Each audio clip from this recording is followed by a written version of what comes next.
Shalom, selamat pagi jemaat dikasih Tuhan. Kembali kita berjumpa dalam renungan pagi.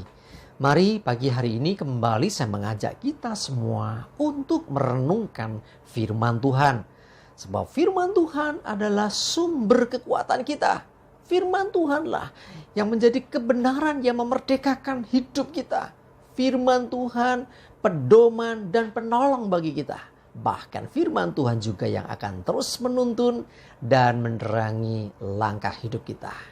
Ya, mari jemaat dikasih Tuhan, sebelum kita merenungkan firman Tuhan pagi ini, kita akan berdoa terlebih dahulu.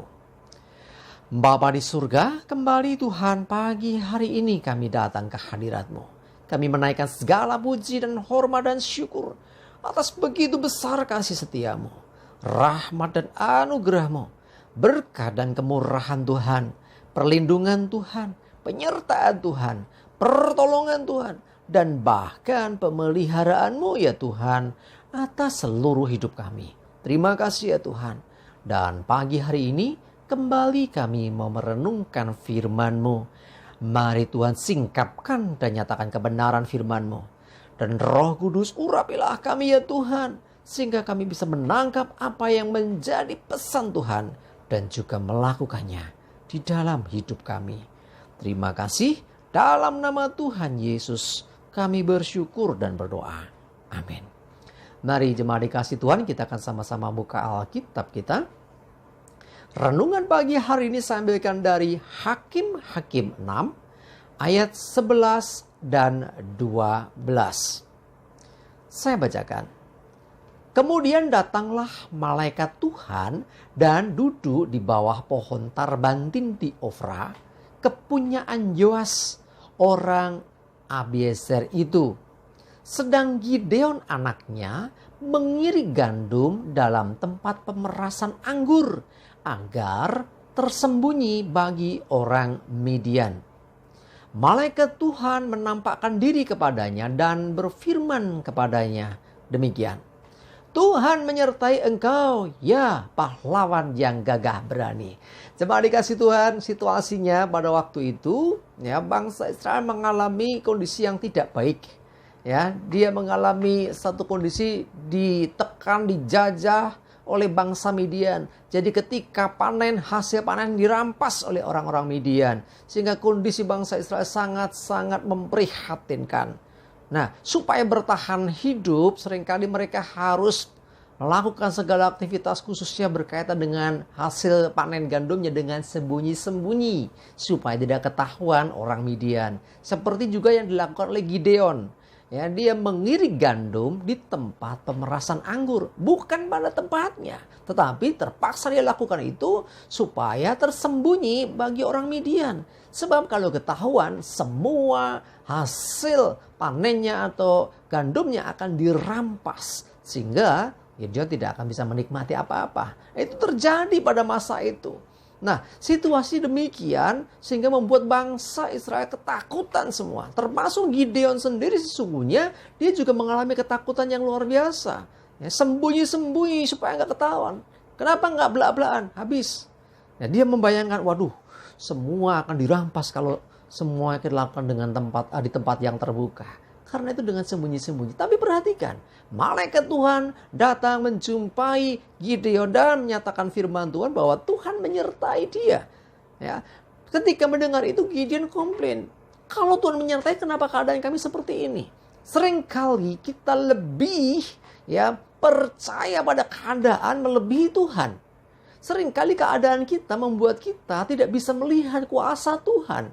Hati-hati, Gideon ini melihatnya keadaannya, keadaan bangsanya. Sementara Tuhan punya rancangan yang luar biasa untuk Gideon. Ya, bahwa Tuhan menyertai dia dan dia akan jadi pahlawan yang gagah berani. Ya, Gideon ini ditetapkan Tuhan jadi pahlawan yang gagah berani. Tetapi situasi yang terjadi pada saat firman Tuhan dinyatakan, Gideon seorang yang ketakutan, mengirik gandum di tempat pemerasan anggur. Sembunyi-sembunyi supaya nggak ketahuan orang Midian. Nah, tetapi Tuhan mengatakan, Tuhan menyertai dan Tuhan akan jadikan Gideon ini pahlawan gagah berani.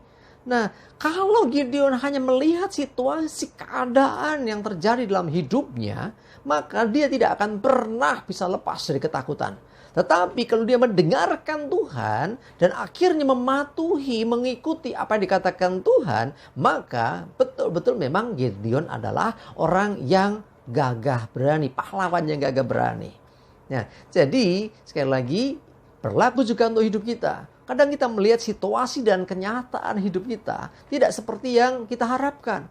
Nah, wasra mungkin keadaan memang seperti ini. Coba dengarkan apa kata Tuhan. Kalau Tuhan berkata, kamu bisa, kita pasti bisa. Sekalipun melalui proses. Gideon ini luar biasa loh akhirnya. Dari seorang yang ketakutan jadi seorang yang memimpin pasukan. Bisa melawan orang Midian yang jumlahnya ribuan. Sementara pasukan dia dari banyak dikorting sama Tuhan istilahnya. Ya dikurangi sehingga tinggal 300. Dengan 300 orang, Gideon bisa mengalahkan orang-orang Midian yang jumlahnya ribuan. Jemaat dikasih Tuhan, apa kata Tuhan? Itulah yang menjadi pegangan kita. Ya, jangan hanya bersandar pada pengertian kita, jangan bersandar kepada keadaan kita, jangan bersandar kepada situasi yang terjadi dalam hidup kita, tapi bersandarlah kepada Tuhan. Ingat, kenyataan seperti apapun, keadaan seperti apapun bisa diubahkan. Dan Tuhan sanggup mengubahkan semua itu melalui firman-Nya. Sementara itu, kebenaran yang dari Tuhan, firman Tuhan tidak akan pernah digagalkan oleh keadaan. Karena itu peganglah apa yang dikatakan Tuhan, imani itu dan alami kuasa Tuhan terjadi dalam hidupmu. Gideon mengalami ini semua.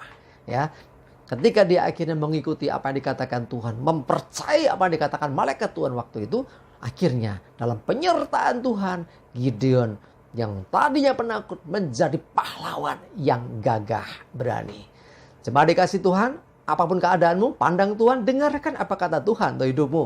Percayalah bahwa Tuhan tidak akan punya rancangan yang buruk. Rancangan Tuhan pasti baik. Rancangan damai sejahtera. Tuhan ingin engkau mengalami kemenangan dalam hidupmu. Karena itu jangan putus asa, jangan bersungut-sungut menghadapi segala sesuatu. Percayalah apa yang dikatakan Tuhan dan alami sendiri kuasa Tuhan dalam hidupmu.